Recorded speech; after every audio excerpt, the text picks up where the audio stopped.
Hey Shark fans, it's Melinda Marsalis. Welcome to Heard It on the Shark. I'll be your show host, and Mississippi Hills National Heritage Area is your show sponsor. Heard It on the Shark is a weekly interview show that airs every Tuesday at 11 a.m. on the Shark 102.3 FM radio station based in Ripley, Mississippi. Then it's released as a podcast on all the major podcast platforms. You'll hear interviews with the movers and shakers in North Mississippi who are making things happen. I'll talk to entrepreneurs, leaders of business, medicine, education, and the people behind all the amazing things happening in North Mississippi.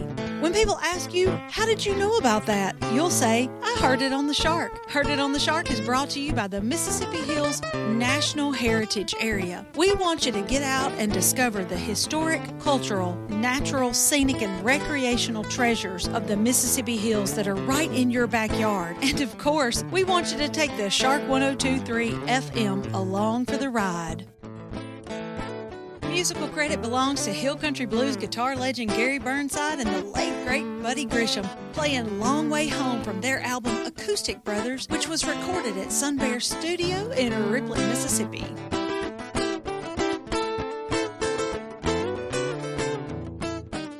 This program was recorded at Sun Bear Studio in Ripley, Mississippi. Hey Shark fans, it's Melinda with another episode of Heard It on the Shark. And today in Sun Bear Studio, I'm real excited to have Miss Jamey Walker, who is the librarian at 3 of our local libraries. She's the librarian at Chalybeate and Blue Mountain, and once in a while in Ripley. Jamey, thanks for taking some time to come to our studio. Well, thank you so much. Happy to be here. Now, Jamey, are you a lifelong resident of Tippah County? No, I am not. My husband is originally from here. He went to Pine Grove way back in the day. And we had a job change in Brandon, Mississippi, so we decided to come back home, and we have been here ever since 2022 in the fall, about the same time of the year. It's a great time of year to be in Tippah County or North Mississippi because it's so beautiful. It's gorgeous. It is gorgeous up here. It does eventually cool off. I hope so.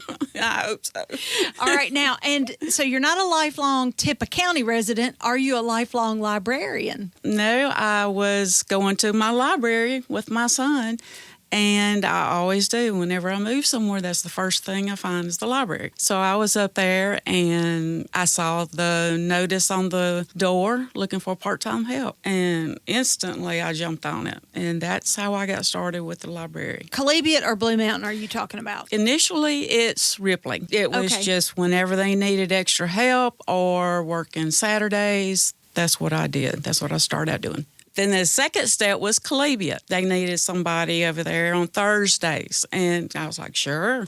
I had to look up where Chalybeate is, and it's beautiful there, too. Yeah, it is it's a beautiful drive up 15 into North Tippah County, and you've just really got the best of both worlds. So you're some Saturdays in Ripley, on Thursdays you're in Chalybeate, And now Tuesdays and Fridays, I'm in Blue Mountain. Tuesdays and Fridays, you're in Blue Mountain. So these smaller community libraries, are they only open the days you're there, or are you just part-time there too?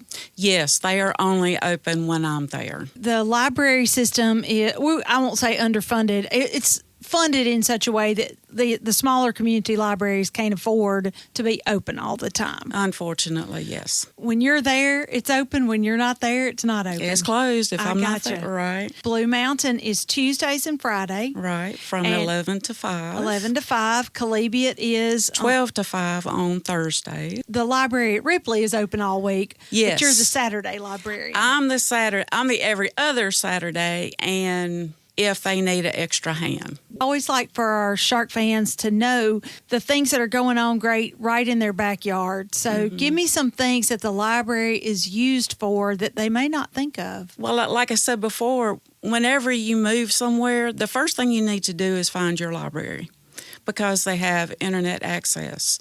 They have references in job employment. They always have extra forms for tax season. If you never can find one, go to your librarian about that time of the year and get your tax form.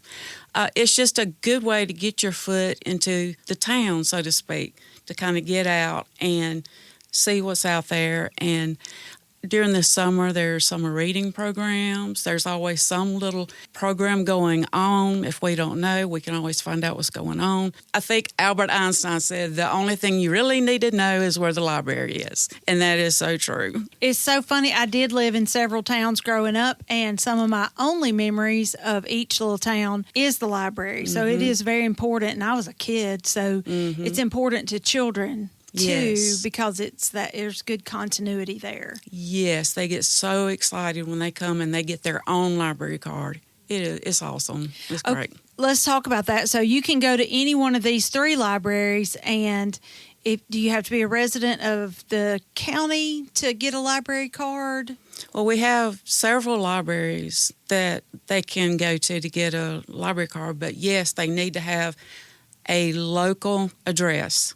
Or if they just moved to the city, have a piece of mail that has your new address on it. That will do the trick, But yes, you have to be local. Do both of the smaller libraries have children's sections? Yes, we do. Yes. And children's activities out there? I'm kind of limited in Blue Mountain because I don't have the space. And Chalybeate, I have a little bit better option of doing that. I have the space, but there are always children's books, always. You can just check out some books, and it gets you interested in reading.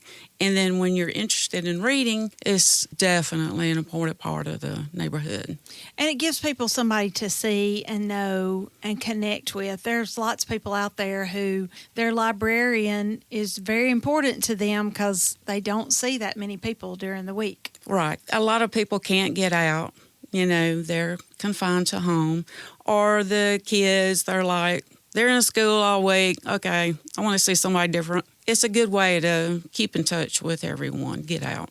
If you could say anything to our Shark fans about how people could help their local library, and we're talking about all over Northeast Mississippi, not your 2 in particular, but any local library, what could they do to help? Just keep coming in. If you don't have a library card, get a library card. And not only books, we have CDs, which are books on disc. We also have movies. We have different crafts, things you can check out and do, like crochet, knitting, that kind of thing. And it's always something going on, especially with the larger branches, but we all appreciate every single person that comes through the doors. We should say to our listeners that if you don't know, the library's funding is based on how many books get checked out or how many items get checked out. Circulation is huge. Yes. That's right. So the more circulation you have, if you go to a bookstore, you don't want to buy 10 books because it costs too much. But if you go to the library and you're interested in 2 books, check out 10. Right. Completely free. Yes. That's right. It's completely free, and it helps the legislators know that there's a demand for that, and they can fund the libraries better when the circulation is more. Exactly. And the more money we have coming into our libraries,